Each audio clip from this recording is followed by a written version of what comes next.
And the bowler not collecting there. He was always under pressure. They complete 2 runs. Would have been He will take this as a good delivery. Yeah, that's a victory. If we haven't gone for a boundary or a maximum, it's a minor victory. It's 93 for 4. They're looking to get to the 100. Psychologically, it would be a good total as Taylor comes back with a slow delivery, outfoxing Bradford there. See, we're still feeling the effects of it. Swung very, very hard at this one. And but it's not a time for caution. It's a time to throw everything at it. Final delivery.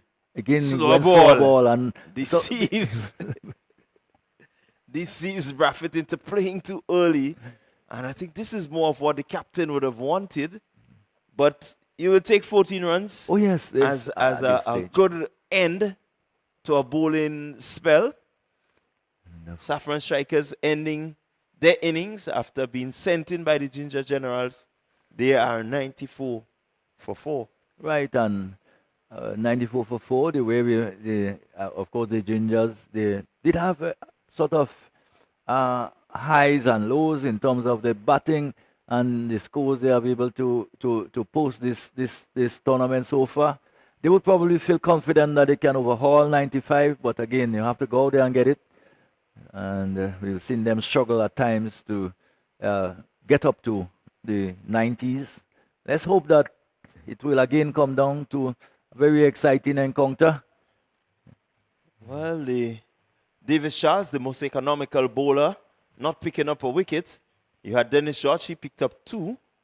1 for Laurie Williams, 1 for 15 of his 2 overs. And John L. Eugene picking up 1. That's really the 4 wickets right there. So not much to write home about there. It's been a good bowling performance. Yeah, you look at the batting. Bradford there, 35. Javel St. Paul, a quick fire, 24 from 12. Strike rate of just about 200. 35 from 22 for Bradford. And Odney Lewis coming in, facing some 5 deliveries, scoring 12. Really, that's the tail of the tape for the Saffron Strikers. Yes. It will now be up to the Jeremiah brothers, the Jilks and the Eugenes to come out there and really carry it home for the Ginger Generals. Well, we look forward to that. And of course, we'll be back to bring the reply with the Ginger Generals in search of 95 in 10 overs. And one hopes and expects that it would be a very exciting reply. So we'll see you shortly as we get back for the cheese.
Well, welcome back to the Last Suggest playing field. As we get ready for the Ginger Generals and the chase.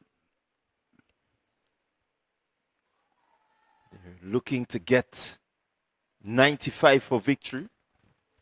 Just in a total just thereabouts. Could be very tricky. 95 in 10 overs is still a good score, depending on how well the chase goes, or how well with a little bit of luck, maybe picking up a wicket or two very early on, you can put the pressure on. But I hope it does make for another very exciting game. Well, Gerald Jeremiah is out there. He's joined by Anil Matthew. This pair would look to set a foundation for the Ginger Generals, or maybe even carry them home. Othniel Lewis will have a lot to say about that. He has the ball in hand.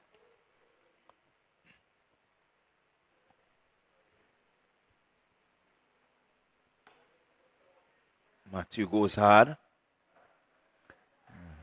Little fumble there by Thomas. And completed a sharp single rather easily in the end.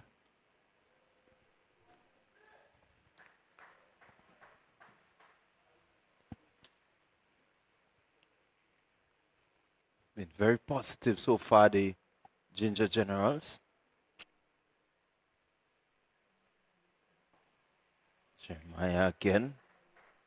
Down to St. Paul at long on, and they pick up one. So the plan seemed to be getting Jeremiah to hit straight.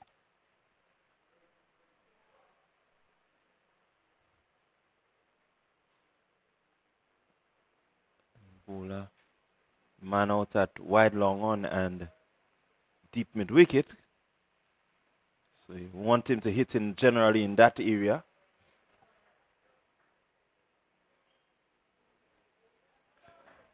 I don't know if Johan is injured, but we see he didn't come out at the top of the innings. In fact, his brother Gerald Jeremiah has come out.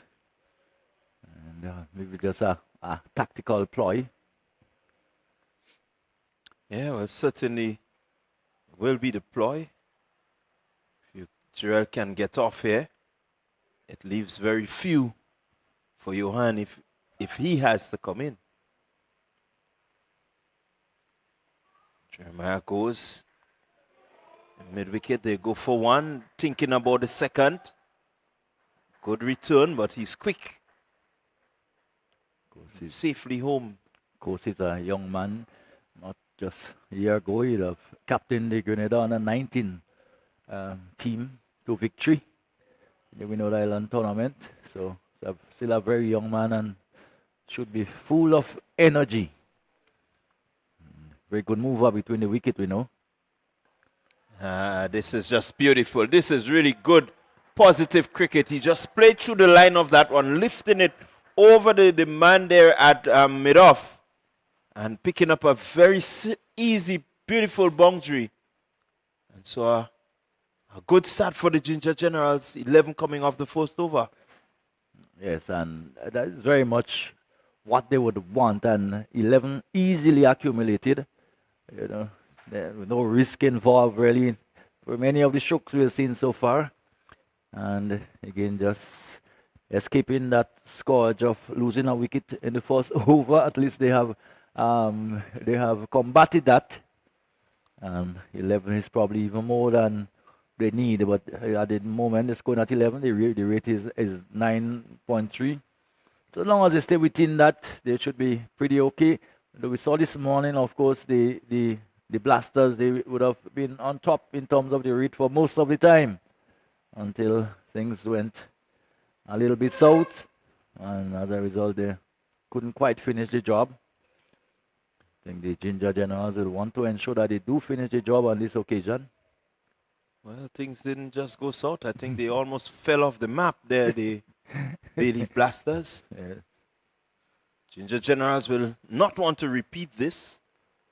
They will want to remain ahead. all the way through. It's crucial points. They need the points.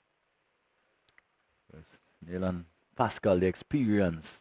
Neil and Pascal have had a reasonably good tournament so far. He has shown why he had made it as far up to the West Indies setup. Still have a very good head on his shoulders. And this one just peeling off the outside edge of the bat. And having to go through for a quick single.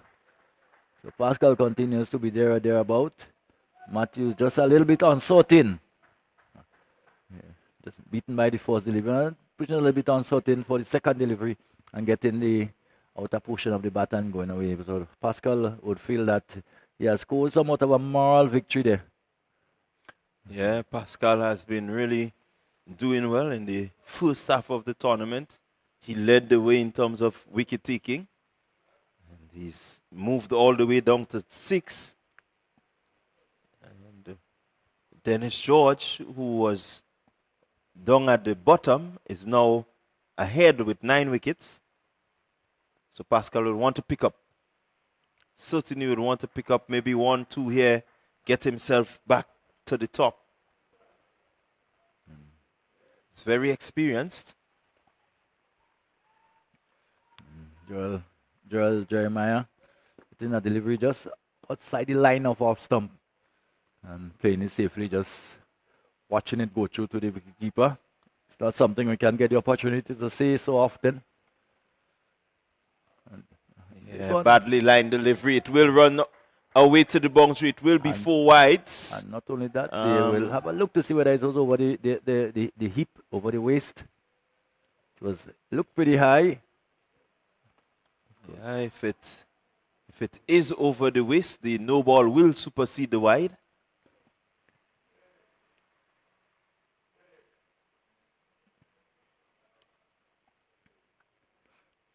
So I think they were having a look.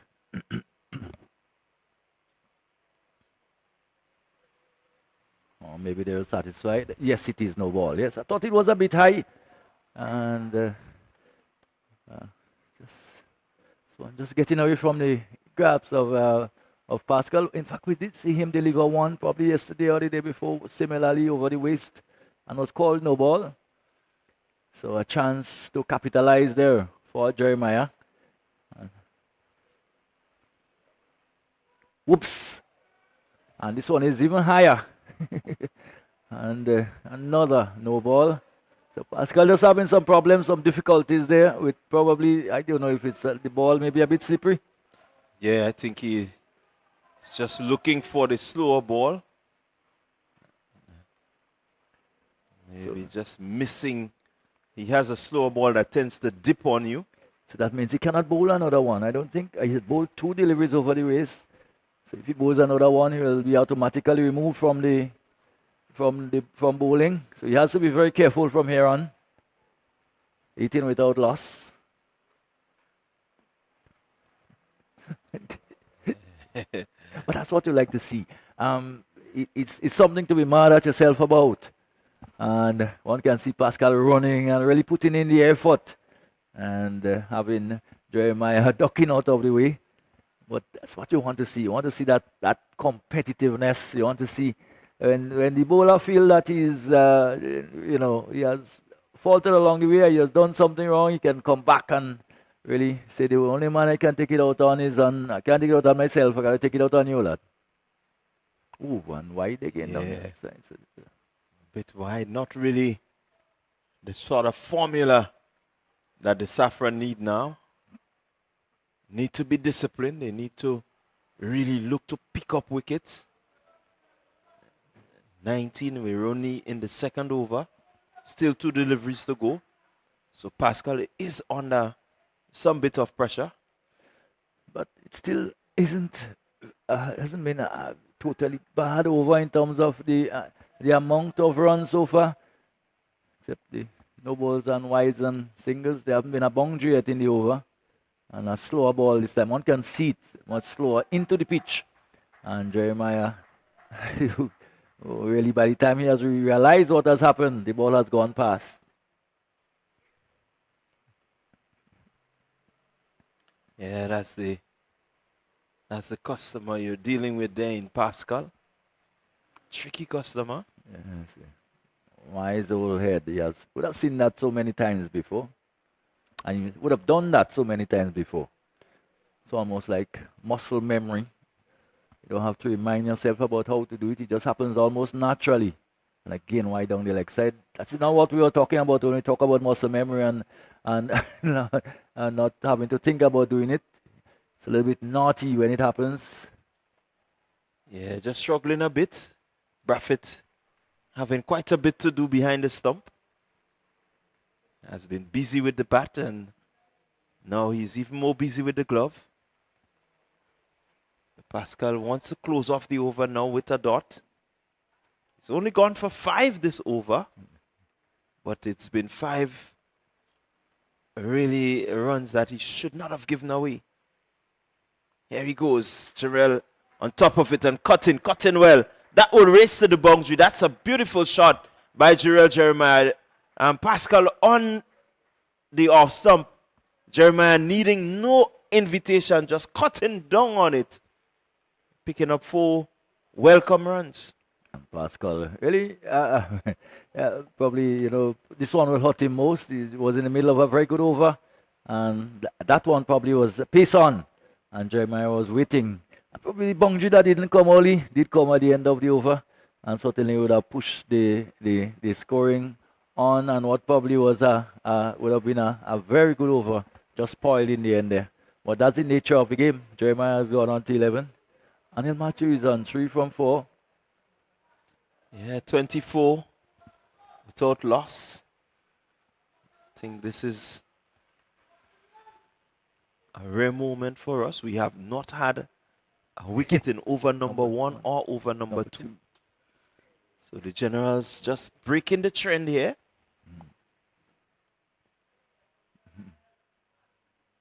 Let's see what happens. It's Lewis with the ball in hand again. He's looking for a breakthrough. There he goes. Matthew pulling well, and that's gone. That has beaten the fielder who made a very valiant effort to get around there, St. Paul. But expertly placed by Matthew. He picks himself up 4. And he will be happy to move his score along. And say if St. Paul couldn't have gotten to it, I don't think there was much on the field that could have gotten around there. Made a valiant attempt, and it beat him to his right, away to the boundary for 4. This time he's off the back foot, and hey, magnificent shot. I just rocked onto the back foot, Anil Matthews, and just picked the gap between backward point and cover, and it went so smoothly, and all the way to the boundary for 4. Lovely shot, lovely cricket shot. Yeah, tell you what, the transition of the weight was really nice. The way he got back, his eyes on it, and he was able to really get it past that man there, picking that gap expertly. Lewis under pressure, responds well. Not given the sort of room that he gave a while ago. Matthews had to think about where he would hit this one. So far, good start. He's had back-to-back boundaries so far in the over. And then a dot ball. And this time, he probably just losing form. He gone high. Someone will probably get on it, yes, and takes it. Pascal, instead running around from the third man area, got underneath it, and probably just a rush of blood there by Matthews after 2 magnificent boundaries. And in the third over, you want to say that he probably has given it away. Yeah, well, you look at the shot, it was there, but I think what was the problem here is that he was trying to take it from the off stump to the leg side instead of going through the line of it. And this has certainly brought his downfall, Matthew. So really, he would have been more guided to play the ball over the offside than to try to tug it through the leg. And that brings his downfall. Probably being drowned in honey after hitting 2 magnificent boundaries. This one again was outside the off stump and should have probably looked to hit it through that area. But instead, he chose to do elsewhere. And one can see him almost, I don't know if it's a slow ball, I couldn't quite pick it up. He was virtually turned around lost his shape, lost his form rather badly, and lost his wicket as a consequence. Yeah, it brings out Johan Jeremiah, to join his brother Jeremiah. So the Jeremiah brothers. Needless to say, they haven't had a lot of time at the middle together so far in this tournament. It would be nice to just see them, spending some batting time together. Yes, certainly. If at any point in time you want to have a partner who knows you well, should be your brother. 33 for 1. We're in the third over.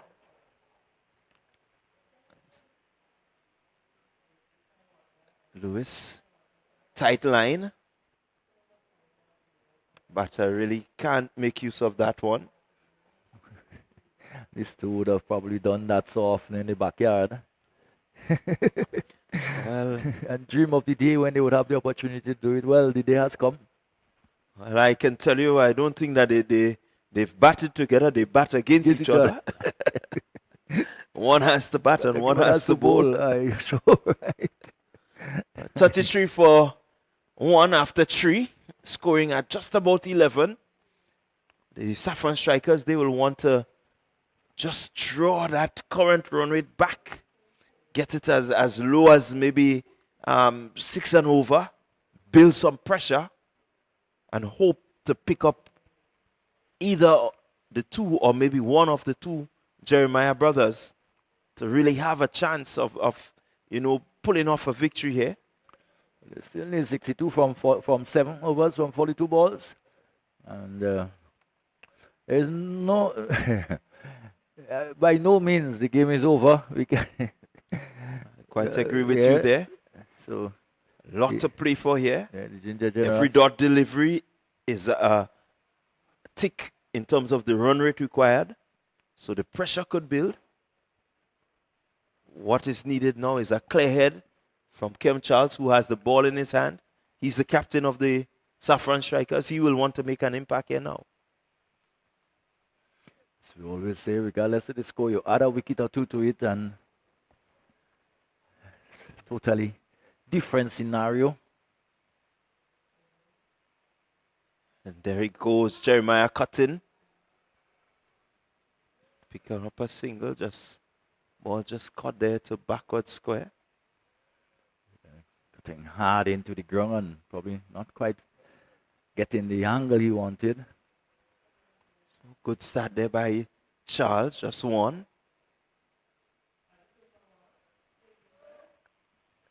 Bit wide there. You can see the effort is to have them hit over the offside. And there goes Jeremiah hitting not well enough. It's dropped. That was the opportunity that the Saffron Strikers needed to remove one of the Jeremiah brothers, and it's been spilled. Well, you just mentioned that we wanted the bowlers to hit the ball down in that direction. He got what he wanted. It went down there to who is down there? That's Pascal down there. Pascal down there. He took a very good catch earlier, but again, who could blame the elder statesman? Just has to be, and he gone again, and there will be another chance out there. This time he's taken, and well, I guess one can see the elder brother opening the hands and saying, "Why did you do that? How can you do that? You just gotten a chance." And the young Joel Jeremiah not giving us an opportunity to see the chemistry between himself and his brother. He's gone. His elder brother. Tell you what, he saw the delivery up there again, not really in control. This would bring a bit of joy to the Saffron Strikers team.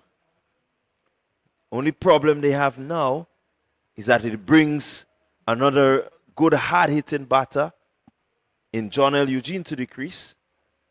And if this space stays at the crease for the Ginger Journal, it can be over very quickly. Of course, Captain Kim will have a lot to say about that. Yes, well, if the ship sinks, it's the captain And if it stays afloat, it's still the captain.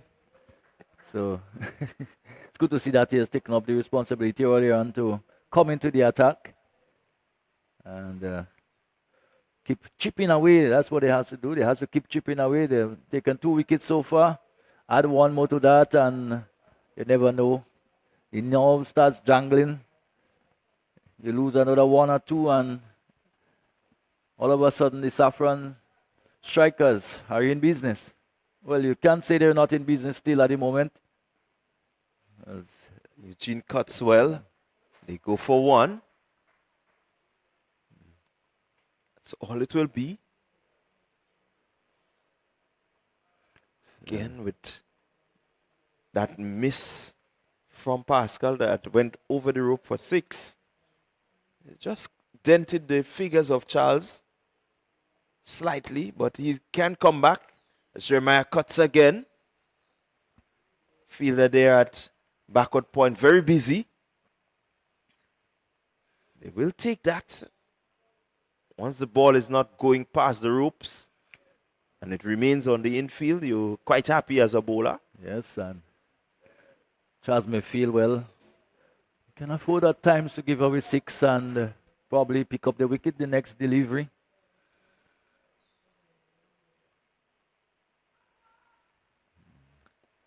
A bit of a naughty shot there by Eugene, just looking to guide it past the man there at short third. But more importantly, the 4th over comes to an end. Run rate just dropping by 0.25. It was 11. It's now 10.75. Yes. This is more of what you need. You need to keep drawing it back and increasing the required rate.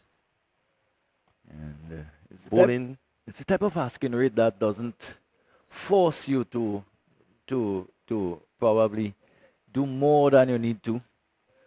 You can virtually play normal cricket, maybe pick up 1 boundary in the over, and you will be well on your way to picking up 9 point something runs during the over. Well, it's going to be Chavel St. Paul with ball in hand. St. Paul will need to bowl a very tight over here.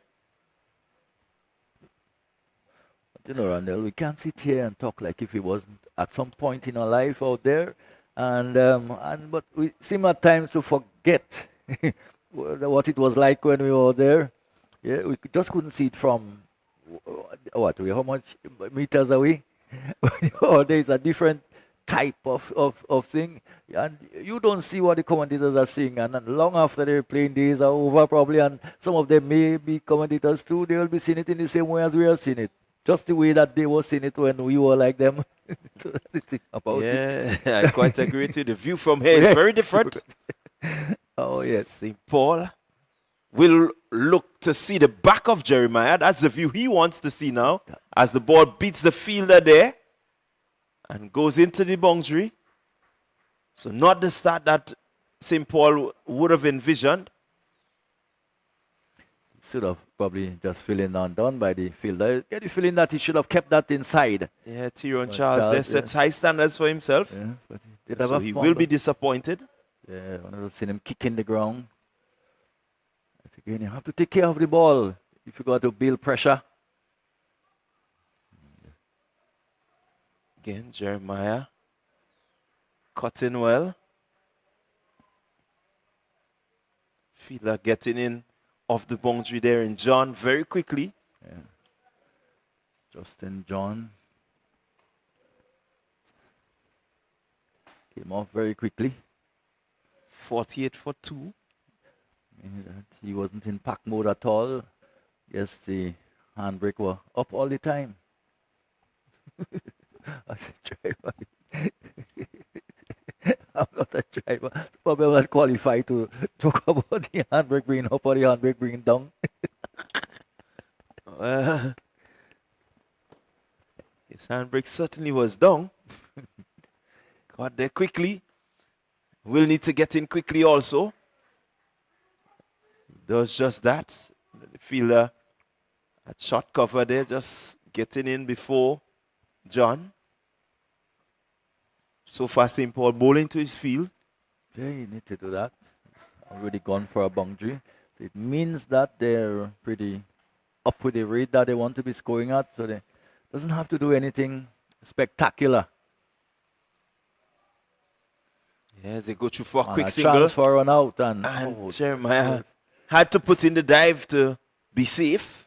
get a feeling there was a little miscommunication there. Probably he wasn't certainly sure where the ball went, and Eugene calling him through and just decided to go because he was called through.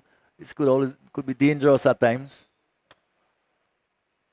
Yeah, it could be very dangerous, but all is well that ends well. Yeah. They live on and they're ready to match on to that total. So the 50 has come up.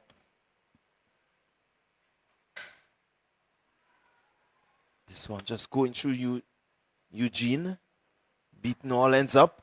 Almost cut Good him in dot half. delivery. Yes. Which almost cut him in half. Probably a little movement back in. So it's been by and large, apart from the little slip off, which gave 4 in the first delivery, has been a good comeback by St. Paul. 45 from 31. That's the equation. Slower delivery by St. Paul. Backing up his bowling. So, again, another dot delivery. Run rate being pulled 10. So, we've seen these 2 overs have been really good for the Saffron Strikers in reducing the rate. Indeed. The required rate goes up to 9. And so, as we say, game on. It's a real pressure. That means it's a real pressure situation because the game hasn't actually opened up, and you'll probably need a few quick wickets or a few big overs. One probably big over to just open up the game a bit. We haven't seen that so far. We haven't had that so far, and I think in terms of a spectacle, I think that is really good. That's what we all want to see. Yeah, these totals can be very, very tricky. When they're not 120, they're not, 120, you got to go from early. But just under the 100, it puts you in a balance. You want the balance. That's Jeremiah back on the back foot. Just punching out there to backward square. Does play very well in that area, Jeremiah. Been quickly able to transfer the weight onto the back foot, open the face of the bat and glide it down in that area. It's a rather lucrative area for him, prolific area. Good move there. They've reinforced the offside field. And so they're looking to ask the batters to either take the single that is allowed as he pulls this one through the wide long on region. They go for 1. And that's all they will get. But I like the thinking. You strengthen the offside. Try to make sure that they play to where you want them. They do try to go over the top. You have the fielders at deep mid-wicket and deep backward square. Jeremiah, he has brought the extra fielder. Of course, back on the onside, just shot again. And there is always an easy single there in that area for you and Jeremiah. But it's been a... Saffron Strikers will not mind the single. No, that really wouldn't hurt them. But this is just looking like another ding-dong battle. 42 needed from 27 deliveries. Shot, he cuts. Fielder position there for that shot. And yet again, another single. One can't say that he has gotten away with that. He's bowled exactly for that type of result, knowing that he has the cover there on the square boundary. And short wide outside the off stump. But be tempting Jeremiah to just go across it, looking to hit it away on the onside, short outside the off stump again, and he's going back with some bounce there for, and it's a no ball. Wow. Well, a cardinal sin for a spinner. Is that no? No, it wasn't a no ball, I don't think. The umpire did have his arm outstretched. And again, just a single. So a So really good over. pressure being built up. Run rate again. Current run rate just dropping 9.17. Required now 10. So the 3 overs in this, the middle overs have been really tight. Want to make sure now that they continue that stranglehold. Choices of bowlers will be important. As you said, the rest of the resources will have to ensure that they continue to keep it tight. And wonder, well, which direction he may be looking from here on. Of course, St. Paul had one good one. He hasn't come back. So he has gone now to Yeah, that's Tyrone Charles. Charles. Yes. So a good over here from Charles could set up a really interesting finish. I think what Kem Charles has done is to keep Javel St. Paul to bowl at the death. One of his more experienced players will need a big over from Charles just to make sure that the scoring rate doesn't get out of control. Because it was at that point that the Blasters found themselves wanting a bit. Things started to not go the way they wanted. And it's probably at that point where we can see one way clearly, probably more clearly, as to where the game is actually heading. And would that be the over to actually open up the game to a certain extent? Maybe a wicket or two, or probably a big over, 14, 15 in the over, will just open up the game a bit. Let's see, it's Charles. Pavilion end. A wide delivery he starts with. Seem to just be asking Jeremiah to go over the top there. Still think if he's going to keep that wide line and length, right, and so the thoughts seem to be flowing. Need to have that fielder out there.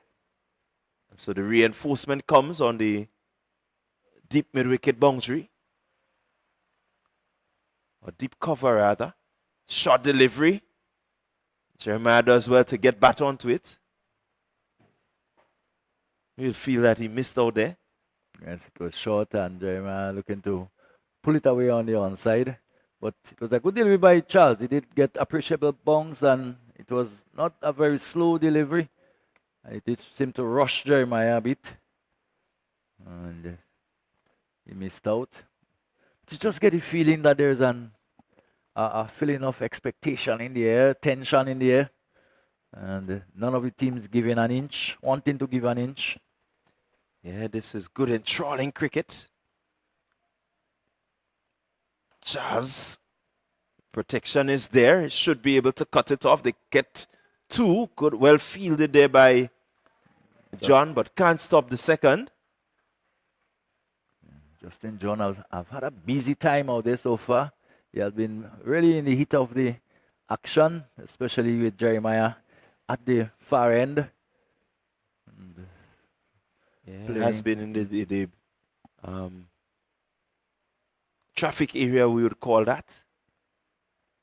So he always has to be busy. 59. Asking rate and the scoring rate really is almost neck and neck. Good. Look like a slower ball. Delivery, more importantly. Yeah. One can.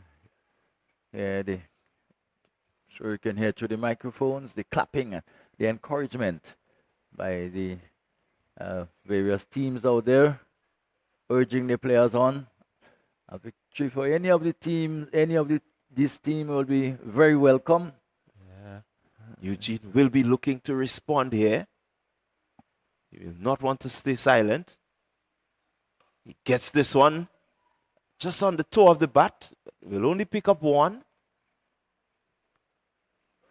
Because these matchups are very, very interesting, very, very important. Both teams probably haven't had the type of results in matches previously that they would have expected or hoped for.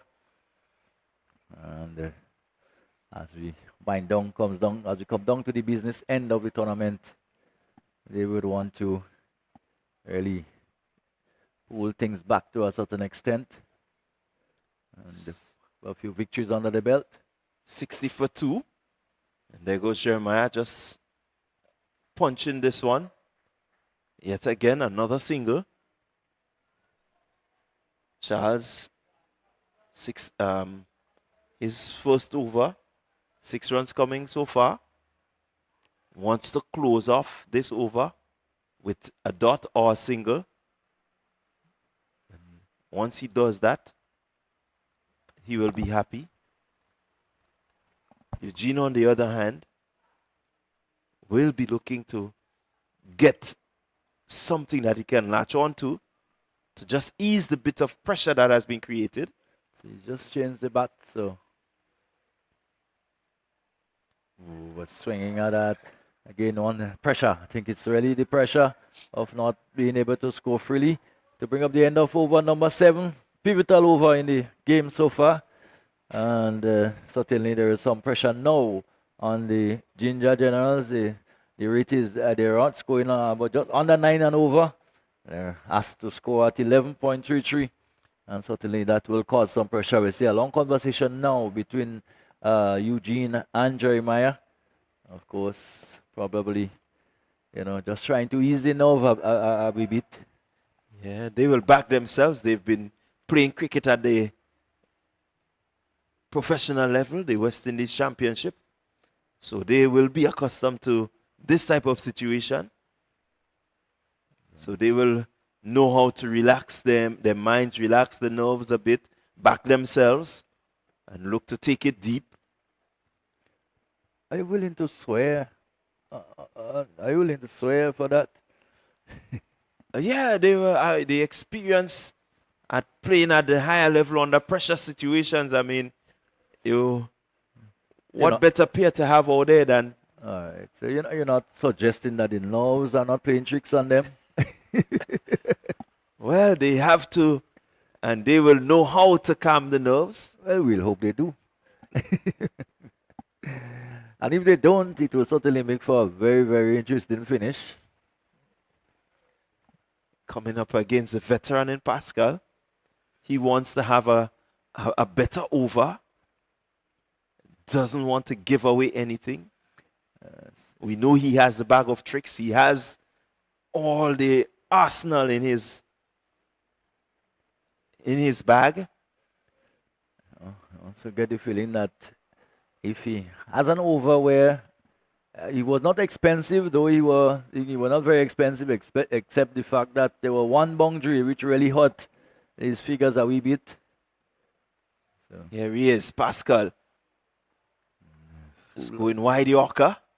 Dot ball. So run rate jumps again. Every dot now will see a spike in the run rate. Even up here, you're getting a rather funny feeling that something is about to happen, something is about to break. Something has to break here. Jeremiah wanting to latch on to one. And he gets it. This is the one that he wanted. And Pascal just brought the man up, but you can see Jeremiah moving across the off stump and whipping this one through backward square, picking up 4 runs. And this is what will ease the tension. This is what will ease the tension. Backing himself there, Jeremiah. He knows as long as he's there, the possibility of Ginger Generals winning is very high. And you're not in a so desperate position yet. You can always have that big over in that 9th over. So it's just a question of how much you can leave for the final over. You don't want to have to get too many. Slow ball. Good delivery again. Into the wicket. Jeremiah just going through the shot a bit earlier than needed. 65 for 2. 3 gone so far in the over, and a very good over by Pascal, although there was a boundary.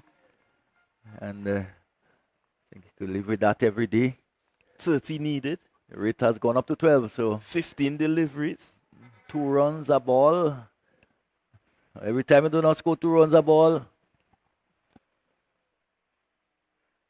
Again, he goes and finding the gap. The expertly played by Jeremiah. I told you, once he's there, he's going to back himself. What he did really well was he came down the pitch and ensured that he's able to find that gap square. As we look at it there, finding the gap. The fielder is backward square. He got that one forward a square. 4 runs. Yes, and he's equipped, rather equipped, probably the most equipped batsman of the lot there, or there to do that. He has done it at the higher levels. So, honest, really expect him to. Pascal again full, and this time just opens the face of the bat, and St. Paul, who is down there, field and throw it in. So at least they're gotten so far, what, 9 in the over. So this delivery coming up is a big one. And, yeah. Pascal will want to close off the over well. Eugene under pressure here now. They've gotten 9, but the run rate is 11. And so they will certainly need something off this final delivery, as the run rate will go up again. And there he goes, Eugene, lifting high. St. Paul getting on there. He's dropped it. He's dropped it. Well. And a chance for a run out, but he's back. And can you believe it? Wow, what a time to drop a catch and to drop someone like John L. Eugene. Really didn't get the power needed. St. Paul getting there, and he flows it. It will signal a bad miss there for the Saffron Strikers. Is that the game, Justin? Well, it could well be.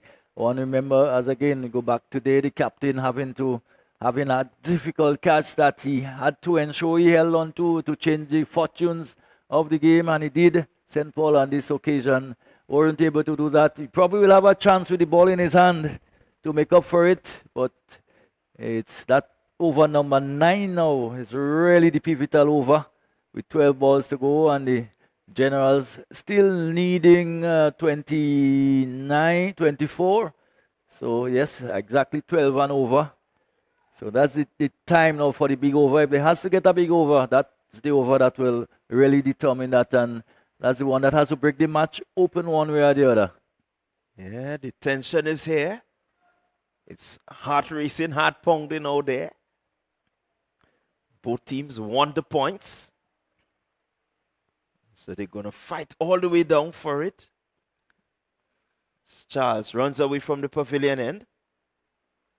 Wow. And Eugene lifts this one. This is going. This is going. This is out of here. 6 runs.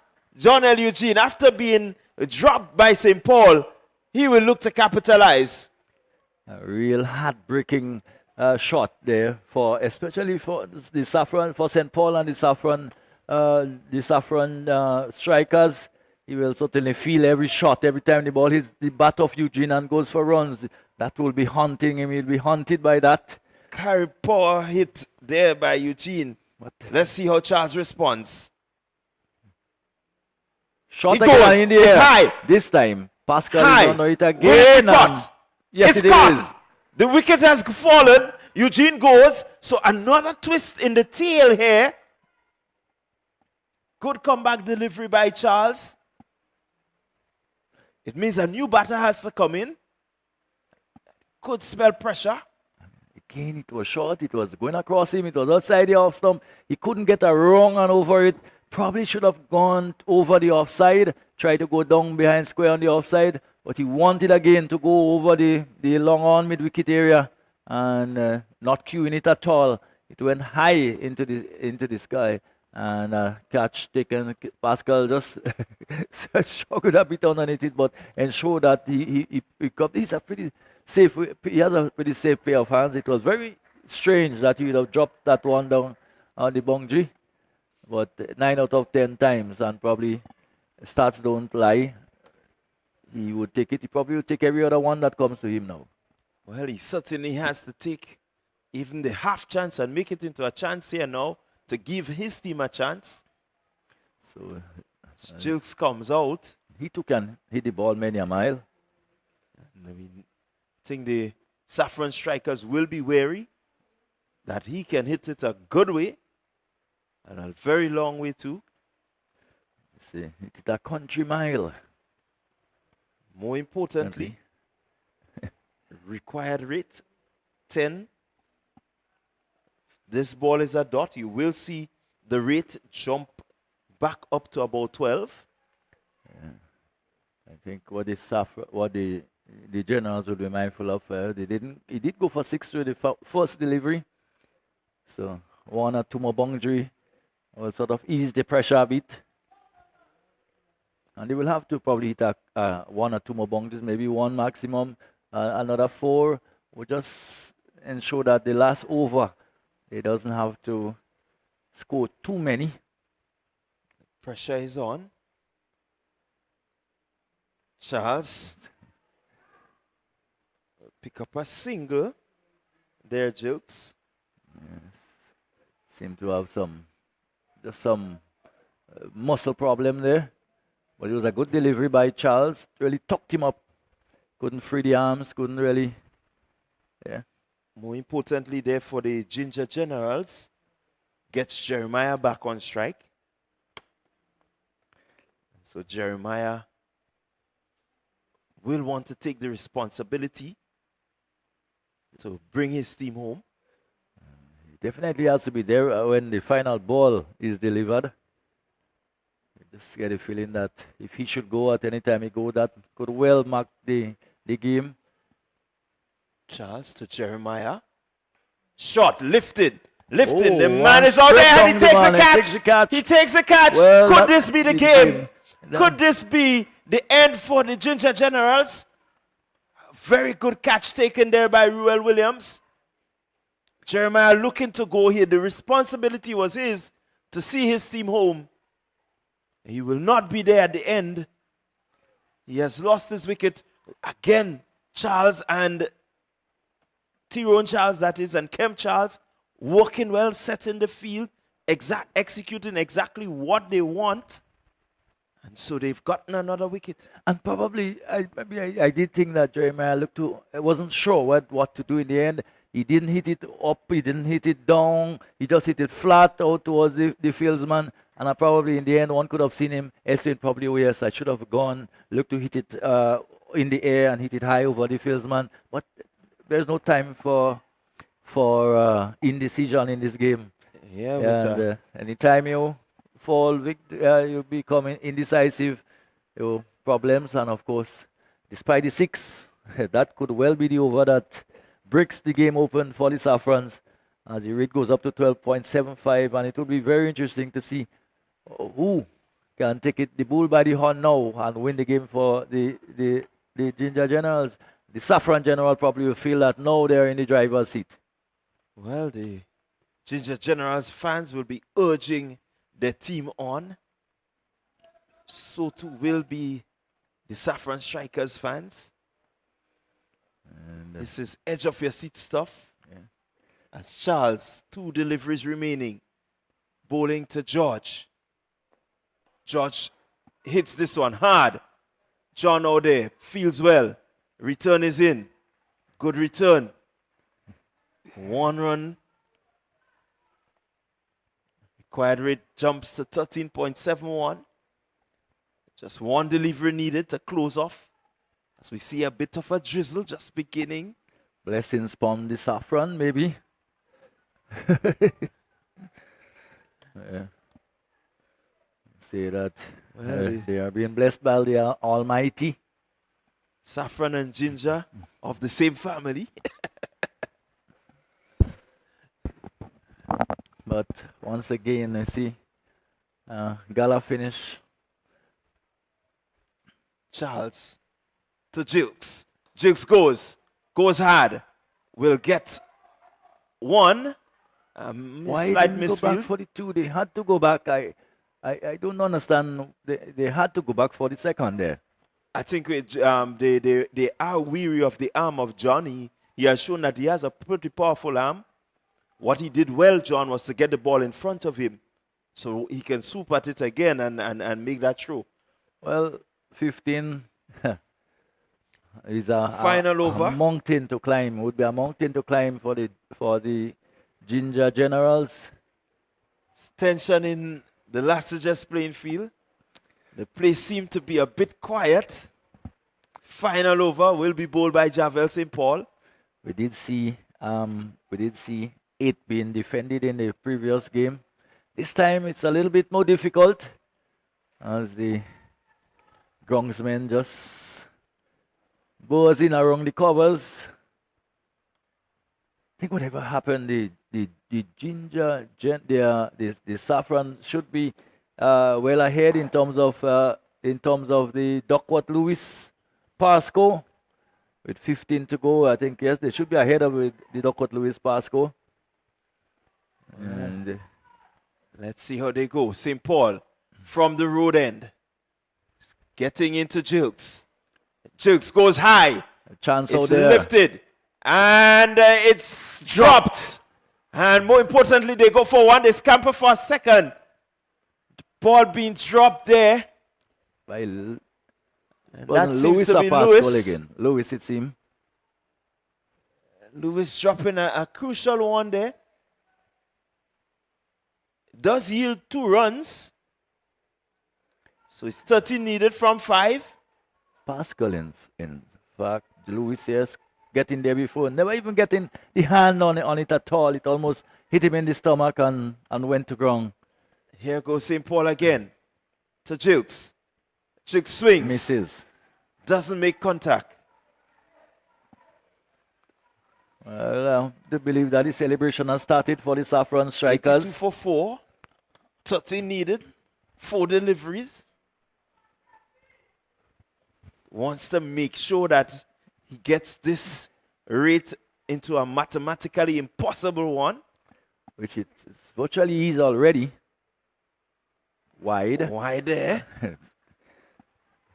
With a couple more wide and probably a maximum or 2, we can have some more heart-wrenching moments before this game is wrapped up. 12 from 4. St. Paul with ball in hand runs away. Here he is. Jilks goes. He And goes. goes He long. gets it well, and that's gone. That is gone. That's out of here. That's 6 runs. A carry power hit. What a time to hit a carry power hit. The pressure was on. They needed that boundary, and they've just gotten it. Well, not only the boundary, but the maximum. They probably need 1 or 2 more. And This was a big moment in this game. remember, there was a no ball, and immediately following the no ball, the maximum came. 6 needed. Here he goes. Hits. This Hits time caught well, but straight to the into the fielder. midriff. And the wicket is taken. So Jilks goes. Another twist in the tail here. Another twist in the tail. Catch taken there. Lewis making up for the earlier drop. And the Ginger Generals they're just 2 hits away. Or maybe 1 hit rather. So loads of pressure out there. What's your prediction, Justin? I think it's over. I have the feeling that it's over, except Charles can muscle a couple of them over the boundary. I would think that St. Paul will have far different ideas as to what can happen. But again, cricket is that type of game where anything can happen as long as there is time. Well, let's see. Let's see what happens. Maybe a no ball here, a wide here, a 2 wides here, and a maximum. And we're back there again. But at the moment, the Saffron Strikers are probably, as they would say in Formula One, just 1 more corner to go. St. before they Paul. head for the There flag. goes Charles. And that's all it wrote. They pick up 1. And so 18 required. 5 required from one one delivery. Oh yeah, 5 required from 1 delivery. Well, can he hit a 4 or can he hit a 6? Let's see how it goes. Dennis George does pack a punch. St. Paul will need to be spot on here. No wides, no ball. Can tell you anything offline, off length, and once George can get onto it, you can expect he will send it over the ropes. So what will St. Paul do now? Will he go pace on or will he take pace off? Let's see what the field look like. The man at cover, deep cover, going back. He has a man at backward square. Third man is up in the circle. So reinforcing the offside field, so it means that he will full and wide. Go full and wide, maybe wide Yorker.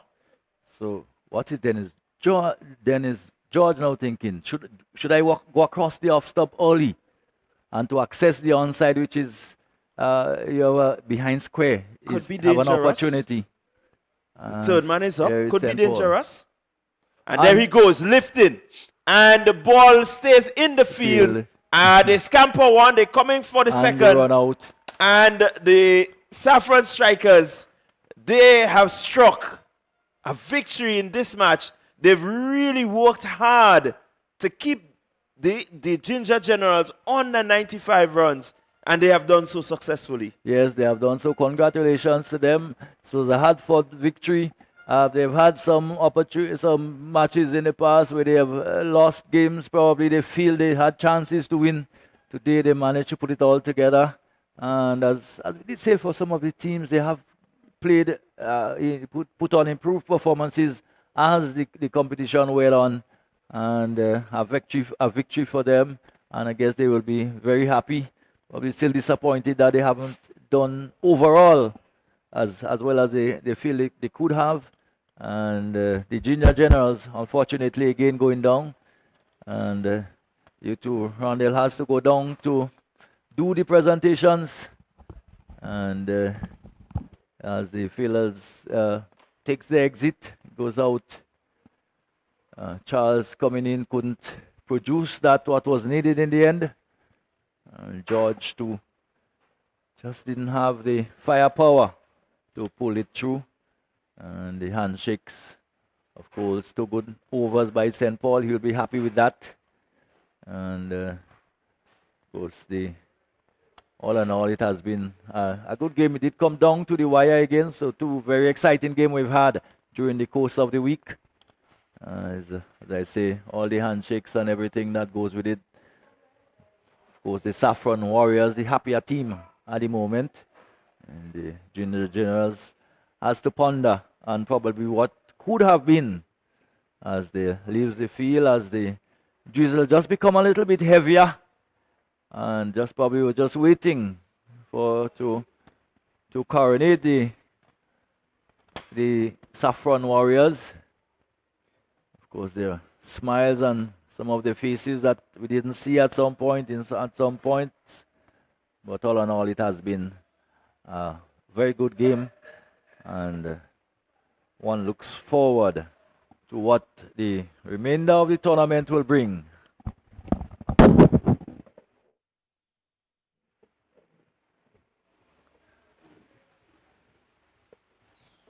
So the rain seemed to have subsided. And the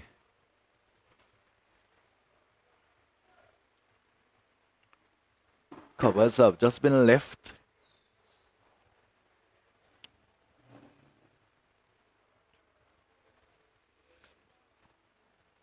So the Saffron Strikers 94 for 4 in 10 overs. Bradford 35 in 22. Dennis George 2 for 19. Joel St. Paul's 24 in 12. Laurie Williams 1 for 15. And Jonel Eugene 1 for 21. Lewis had 12 and 5. And the Junior Strikers took to reply. They end up 91 for 6 after their 10, meaning that they lost by 3 runs. The Strikers won by 3 runs. Johan Jeremiah, 23 from 18, probably just wasn't enough.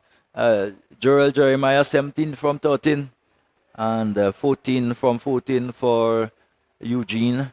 2 for 15 for Tyrone Charles. Otnell Lewis 1 for 20, and Kem Charles 1 for 15. He had a pretty good spell, and that was all it wrote for the team. As the covers come onto the ground, we have the drizzle back with us, and very soon I'm sure Rondell will be ready for us with the match presentations and prizes. And as soon as that is on its way, we will go down to Rondell.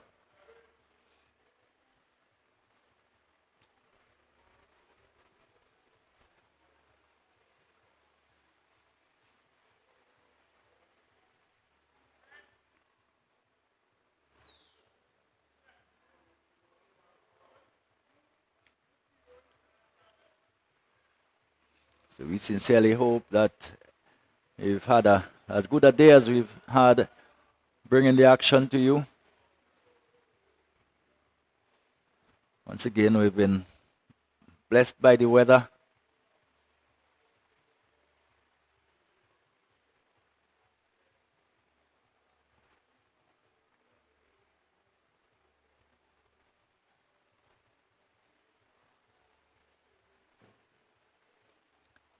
So, for the confirmation of the result, the Saffron Strikers, they would have won by 3 runs. And very shortly, Rondell will be ready for us. And of course, he has the captain of the Ginger Generals, Johan Jeremiah, with him. All right, so thank you very much there, Hector. I have with me Johan Jeremiah. Johan, a game that you really wanted to win just to cement your place really didn't work out the way you wanted it. Tell us about that game. Yeah, I think we didn't stick to the plan while we was bowling. I think we had too much loose deliveries. But nevertheless, still have to give the guys credit for, still trying with the bat.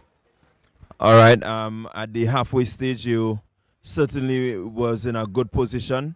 The pressure seemed to have built up. And just tell us the mindset, or what was it like being there and having to respond to that pressure? I won't say really pressure, I would just say being match away. I think our players, some of us wasn't match away, because some things was unnecessary from my point of view. But nevertheless, it's a learning phase. It's a young group of guys, so it's just for us to regroup and try to see if we could qualify still. All right, well, we want to wish you best of luck as you try to get that qualification and as you continue in the tournament. Thanks. All right, so that was Javel St. Paul. I want to invite Kem Charles, the captain of the Saffron Strikers, to come, and he will have a short word with us.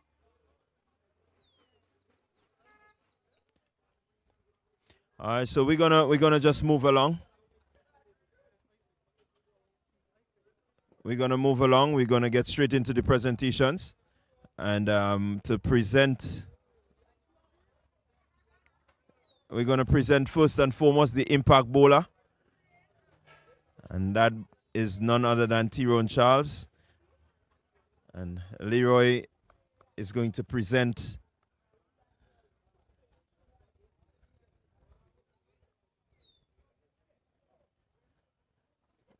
Tyrone. You're in a game that you really want to win. You have the ball in hand. You have to ensure that you keep the scoring rate as low as possible. Just bring us through that 2 overs that you had to bowl. First of all, well done to my team. Well done to me. It was nerve-wracking, but at the end, I hold my nerves. Remember the basics and execute. All right. You had your first over.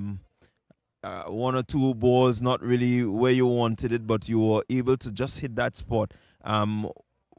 Knowing the pressure, what did the captain say to you that you needed to do? He was just a constant reminder of remembering the basics, sticking to the plan, and executing. All right, well, thank you very much, Tyrone. Well done, and good luck as you progress. We're going to move straight ahead into the power hitter, the Carib power hitter, and we want to invite Sheehan Braffett to come. Oh, that was Javel St. Paul, sorry. So it's Javel St. Paul, your power hitter for this match.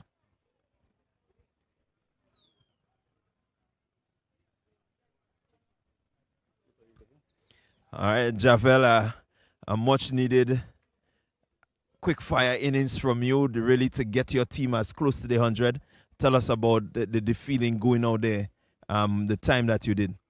Yeah, as a power hitter is always a difficult ask, but it's nothing hard for me to do, But I think for the past few games, I haven't been doing the job well. But today, I think I got an opportunity and I took it. All right, well, very well done to you. I want you to just take a moment and speak to the Saffron fans because I know they've been concerned. Yes, they have. I just want to say it's kind of hard, coming from below to be at the top. But I just want to say keep encouraging us, and more than likely tomorrow again in our last match in the preliminary rounds, we will make you happy again. All right, so there you heard the Saffron fans from Javel St. Paul. And we are now going to present the man of the match. And that is Shean Braffett. Shean, well played.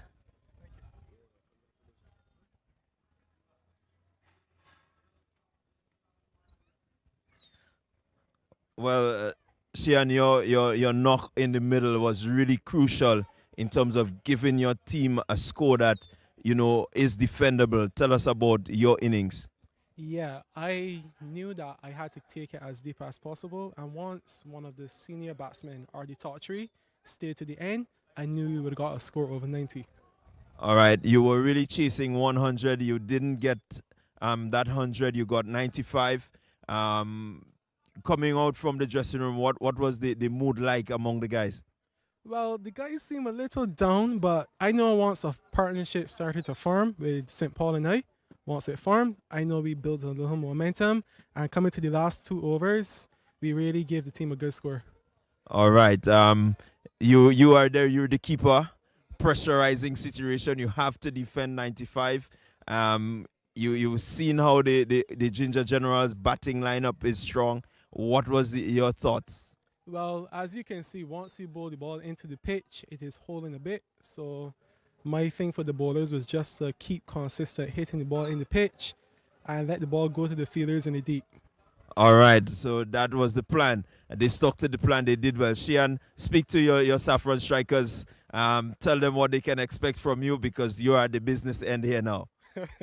Hopefully, fans, you all will see us in the playoffs. Not hopefully, you will. You will see us in the playoffs. All right, so you can take that to the bank. We are here. We are ended another day of the Dream 11 Spiceisle T10. We'll see you tomorrow. We have more action for you as the teams seek their qualification into the playoffs. So until tomorrow, we see you then.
Everybody charge up. West Indies going high.